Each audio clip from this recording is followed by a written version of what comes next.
आपने बच्चे की स्पीच पर काम करना है, कोई नई स्किल सिखाना चाहते हैं, पढ़ाना चाहते हैं, कुछ भी करवाना है जो आप चाहते हैं, तो एक बात आप अपने ब्रेन में फिक्स कर लें, कहीं लिख कर रख लें। वो ये है कि बच्चा तभी कुछ नया सीखेगा जब उसकी बिहेवियर प्रॉब्लम्स नहीं होंगी। जब तक बच्चा प्रॉब्लम बिहेवियर शो करेगा, आप कुछ भी सिखाएं, जितनी भी कोशिश कर लें, आपको कुछ खास रिजल्ट्स नहीं मिलेंगे। तो बच्चा कब कुछ नया सीखेगा? जब बिहेवियर प्रॉब्लम्स नहीं होंगी।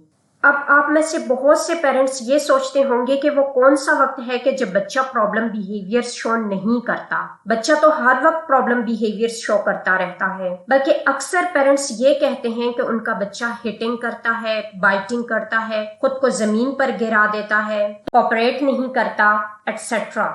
लेकिन फिर भी एक वक्त ऐसा है जब बच्चा बिल्कुल भी प्रॉब्लम बिहेवियर शो नहीं करता। सोचें। वीडियो में आगे जाने से पहले ये बताती चलूं कि प्लीज वीडियो को एंड तक जरूर देखें। अगर आप वीडियो दरमियान में छोड़ देते हैं तो आप सही कॉन्सेप्ट लेकर नहीं जाएंगे। तो चलिए मैं बताती हूँ कि बच्चा कब प्रॉब्लम बिहेवियर शो नहीं करता।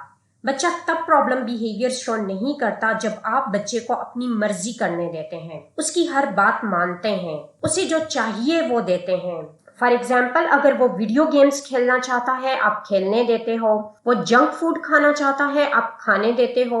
वो अकेले में वक्त गुजारना चाहता है या अपने पसंद के लोगों के साथ वक्त गुजारना चाहता है, इवन वो जो चाहता है आप उसे करने देते हो। और साथ में आप उसे कोई डिमांड भी नहीं करते हो। मसलन आप उसे ये नहीं कहते कि अपने जूते खुद पहनो या go and wash your hands. जब बच्चा जो चाहे वो करे और आप उसे कोई डिमांड भी ना करें, तो सोचें, जब बच्चे की इतनी मौजें हों तो वो क्यों कोई प्रॉब्लम बिहेवियर शो करेगा। यही वो वक्त है, वो स्टार्टिंग पॉइंट है जहां से आप स्लोली बच्चे को गुड बिहेवियर्स पर ला सकते हैं, स्पीच सिखा सकते हैं, न्यू स्किल्स सिखा सकते हैं। यही वो स्टार्टिंग पॉइंट है जिसे बहुत से लोग, इवन प्रोफेशनल्स भी अक्सर इग्नोर कर जाते हैं, जिसकी वजह से बच्चे की स्पीच पर, स्किल्स पर काम तो हो रहा होता है मगर रिजल्ट्स वो नहीं आते जो आने चाहिए। अब जब बच्चे की मर्जी से सब हो रहा है तो बच्चा खुश होगा, एक्सट्रीम खुश होगा। जब बच्चा खुश होता है तो बच्चे का ब्रेन स्पेशल केमिकल्स रिलीज करता है, like endorphins, serotonin and dopamine. इन्हें न्यूरोट्रांसमीटर्स भी कहते हैं। जब ये केमिकल्स रिलीज होते हैं तो ब्रेन और बॉडी में एक पॉजिटिव एनर्जी आती है। बच्चा बहुत अच्छा फील करता है, उसका स्ट्रेस लेवल कम होता है। इस स्टेट में बच्चे का ब्रेन बहुत अच्छे से वर्क करता है, फोकस अच्छा होता है, क्रिएटिविटी में इजाफा होता है, ओवरऑल कॉग्निटिव फंक्शन में इम्प्रूवमेंट आती है।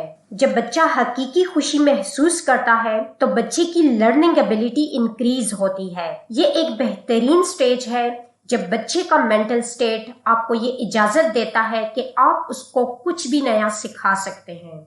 जब बच्चा अपनी मर्जी करता है, आप उसकी सब मानते हो, वो आपकी एक भी नहीं मानता। जो भी बिहेवियर्स वो शो करता है वो आपके लिए अनडिजायर्ड बिहेवियर्स होते हैं, क्योंकि आप नहीं चाहते कि वो हमेशा अपनी मर्जी करे, कोई कमांड फॉलो ना करे। क्योंकि अगर यही बिहेवियर्स रहे तो फिर उसकी लाइफ में कोई इम्प्रूवमेंट ही नहीं आएगी। तो आपने परेशान बिल्कुल नहीं होना, क्योंकि इस कंडीशन में आपने हमेशा के लिए नहीं रहना। कम से कम 1 से 2 वीक्स तो दें बच्चे को कि वो अपनी मर्जी से जिंदगी गुजारे, वो खुलकर अपनी लाइफ एंजॉय करे। वो जितना खुश हो सकता है उसे खुश रखें। इसके बाद आपने स्लोली स्विच करना है प्रॉब्लम बिहेवियर से गुड बिहेवियर्स में, यानी इंतहाई स्लो तरीके से आपने एक एक करके गुड बिहेवियर्स इंट्रोड्यूस करवाने हैं with the use of positive reinforcement. अगर आप पॉजिटिव रीइंफोर्समेंट का यूज सही से करते हैं तो बच्चे को पता भी नहीं लगेगा और वो सक्सेसफुली स्विच कर जाएगा प्रॉब्लम बिहेवियर्स से गुड बिहेवियर्स में। चलें इसको अब एक एग्जाम्पल से समझते हैं। मिसाल के तौर पर आपके बच्चे को कंप्यूटर का सब्जेक्ट ज्यादा पसंद है और मैथमेटिक्स बिल्कुल भी पसंद नहीं है। अगर आप चाहते हैं कि बच्चा कोई बिहेवियर प्रॉब्लम शो ना करे तो आप कौन सा सब्जेक्ट पहले पढ़ाएंगे?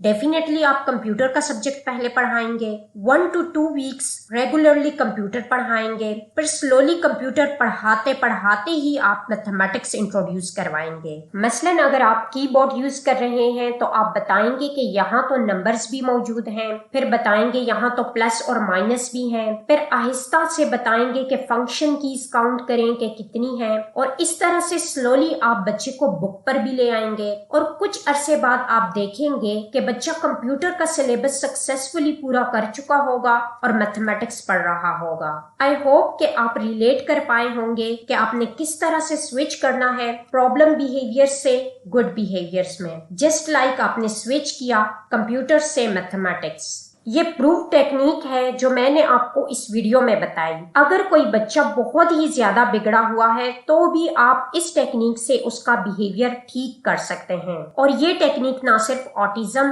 ADHD और स्पीच डिले के बच्चों के लिए है, बल्कि ये न्यूरोटिपिकल बच्चों के लिए भी बहुत ज्यादा इफेक्टिव है।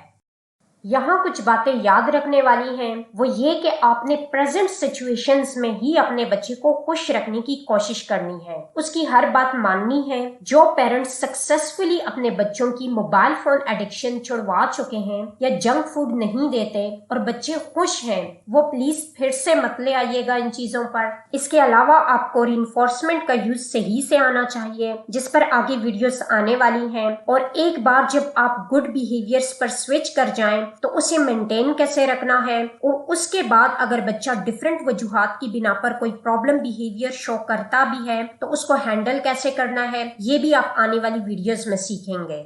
अगर इस वीडियो से आपको जरा भी फायदा मिले या आपके बच्चों की लाइफ में कोई वैल्यू ऐड हो जाए तो मैं समझती हूँ कि मेरी स्ट्रगल और मेहनत बिल्कुल राइट डायरेक्शन में है। आप सबसे गुजारिश है कि इस वीडियो को आगे शेयर करके मजीद लोगों की लाइफ में वैल्यू ऐड कर दें। अगर आप पहली बार चैनल पर तशरीफ लाए हैं तो वीडियो को लाइक और चैनल को सब्सक्राइब जरूर करके जाएं। मिलते हैं नेक्स्ट वीडियो में।